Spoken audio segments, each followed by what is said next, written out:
ગુજરાત હવે માત્ર ઔદ્યોગિક રાજ્ય નહીં પરંતુ ટેકનોલોજી અને ડિજિટલ ઇનોવેશનનું કેન્દ્ર બની રહ્યું છે.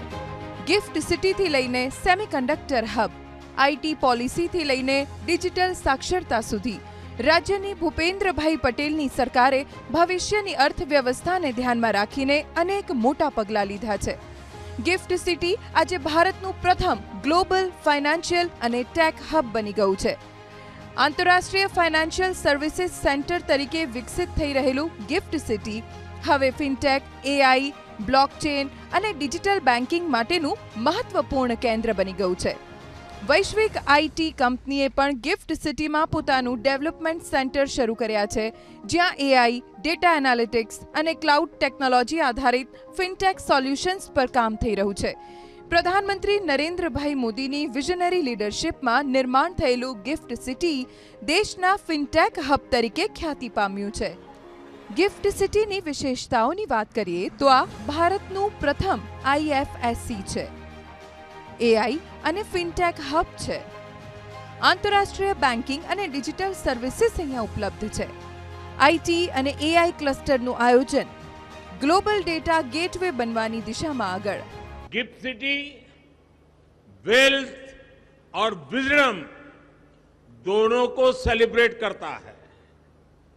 मुझे ये देखकर भी अच्छा लगता है कि गिफ्ट सिटी के जरिए भारत विश्व स्तर पर सर्विस सेक्टर में मजबूत दावेदारी के साथ आगे बढ़ रहा है.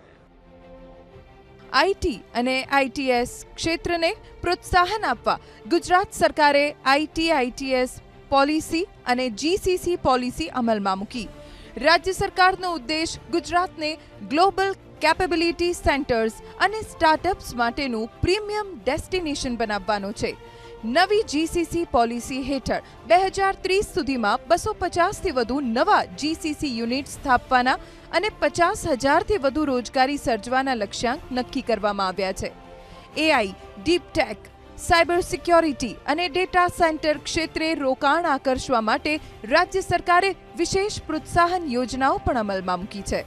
અમદાવાદના સુમિત પટેલે મિત્રો સાથે મળી સ્વદેશી પરખનું આઈટી પ્રોડક્ટ શરૂ કરી, જે એક જ ક્લિકમાં વસ્તુ સ્વદેશી છે કે વિદેશની તે કહી દે. રાજ્ય સરકારના પ્રોત્સાહનથી આજે અનેક આઈટી અને આઈટી એનેબલ સર્વિસીસ શરૂ થઈ છે. ગવર્મેન્ટ પોલિટેકનિકની અંદર અમે જોઈન થયા, ત્યાંથી અમને અલગ અલગ સ્કીમો વિશેનો આઈડિયા આપવામાં આવ્યો અને પછી અમે આગળ કામ કરવાનું શરૂ કર્યું. પછી એસએસઆઈપી તરફથી અમને આગળ જ્યારે અમને એપ્લિકેશન આગળ વધાર્યું હશે ત્યારે અમને 10 લાખ કે 20 લાખ જેટલી ગ્રાન્ટ બી મળી શકે છે અને રાજ્ય સરકાર તરફથી અમને સારું એવું પ્રોત્સાહન મળ્યું અને આ એપ્લિકેશન અમે સક્સેસફુલ રીતે બનાવી શક્યા. સેમિકન્ડક્ટર ક્ષેત્રમાં પણ ગુજરાત દેશનું સૌથી મોટું હબ બની રહ્યું છે. ધોલેરા અને સાણંદ હવે ભારતના ચીપ મેન્યુફેક્ચરિંગ મેપ પર ઝડપથી ઉભરી રહ્યા છે. કેન્દ્ર સરકારે ગુજરાતમાં 2 નવા સેમિકન્ડક્ટર પ્રોજેક્ટ્સને મંજૂરી આપી છે, જેમાં ધોલેરામાં મિની માઇક્રો એલઈડી અને ગેલિયમ નાઇટ્રાઇડ ટેકનોલોજી આધારિત યુનિટ તથા સુરતમાં ઓસેટ સેમિકન્ડક્ટર યુનિટનો સમાવેશ થાય છે. ઉપરાંત ટાટા સેમિકન્ડક્ટરનું ભારતનું પ્રથમ ચીપ ફેબ્રિકેશન પ્લાન્ટ ધોલેરામાં સ્થાપિત થઈ રહ્યું છે, જેમાં અંદાજે 91,000 કરોડ રૂપિયાનું રોકાણ થશે અને હજારો રોજગારી ઊભી થશે. ગુજરાતનું સેમિકન્ડક્ટર વિઝન. ધોલેરામાં ટાટા સેમિકન્ડક્ટર ફેબ, સુરતમાં ઓસેટ યુનિટ, 1.24 લાખ કરોડથી વધુ રોકાણ, હાઈ સ્કિલ રોજગારીની તકો. ડિજિટલ સાક્ષરતા અને કનેક્ટિવિટી ક્ષેત્રે પણ ગુજરાત સતત આગળ વધી રહ્યું છે. રાજ્યમાં ફાઇબર ઓપ્ટિક નેટવર્ક દ્વારા ગ્રામ્ય વિસ્તારો સુધી ઇન્ટરનેટ પહોંચાડવામાં આવી રહ્યું છે. ડિજિટલ ગુજરાત અને સુગમ ડિજિટલ ગુજરાત જેવી પહેલથી ગામડાના લોકો પણ ઓનલાઈન સેવાનો લાભ લઈ રહ્યા છે. ઈ ગ્રામ, જનસેવા કેન્દ્રો અને ડિજિટલ પ્લેટફોર્મ દ્વારા નાગરિકોને ઘર આંગણે સરકારી સેવાઓ મળી રહી છે. Gift city, IT policy, semiconductor manufacturing અને ડિજિટલ સાક્ષરતા જેવા ક્ષેત્રોમાં ગુજરાત ઝડપથી ટેકનોલોજી પાવર હાઉસ તરીકે ઉભરી રહ્યું છે.